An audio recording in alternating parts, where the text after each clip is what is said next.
Ayan guys, kung tatry natin uli yung ating nilagay na dito, controller.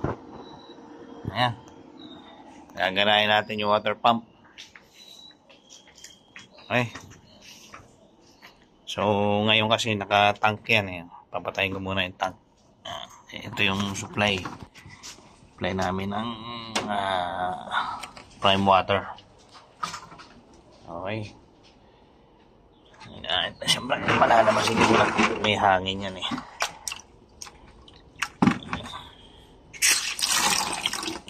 Tayo na. Okay, so buksan na natin yung water pump gamit yung controller.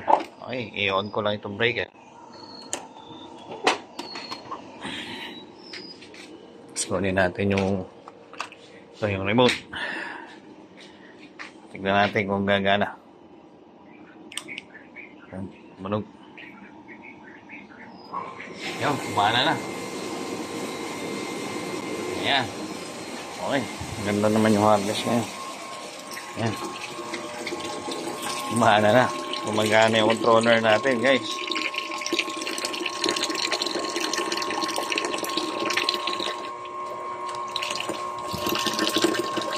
Lalabasin lang niya yung hangin. May hangin yan guys eh. Kaya, ayan. Yun, pag nagkaroon na ulit yan, that's the time.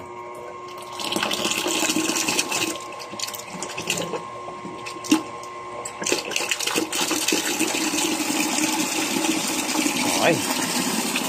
Ayan. Meron na yan. Hanggang na guys. So, yun yung water pump natin. Mulo lang yung bahay, no? Maraming kalat sa ngayon. Pero yun, goods naman guys. So mag-automatic naman yung pump pag puno na.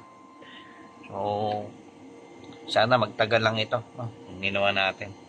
So ayan, yung linya is easy input. Yun yung galing dito sa aking solar setup, ano? So ito yung kanyang breaker, ganyan.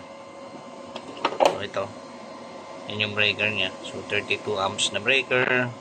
Ginamit ko siya papunta dito sa outlet at saka niya supply ng water pump. Yun, tumunog yung blower. Nag-harvest siya ngayon. Oh, ganda yung harvest ngayon ah.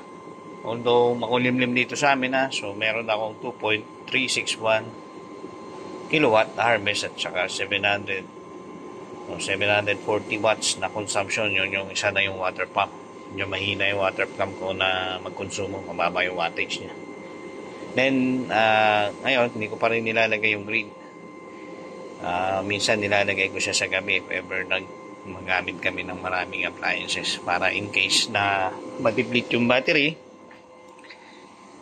ay hindi siya o may makukunan siya ibang supply. So for now, yun muna guys. Thank you.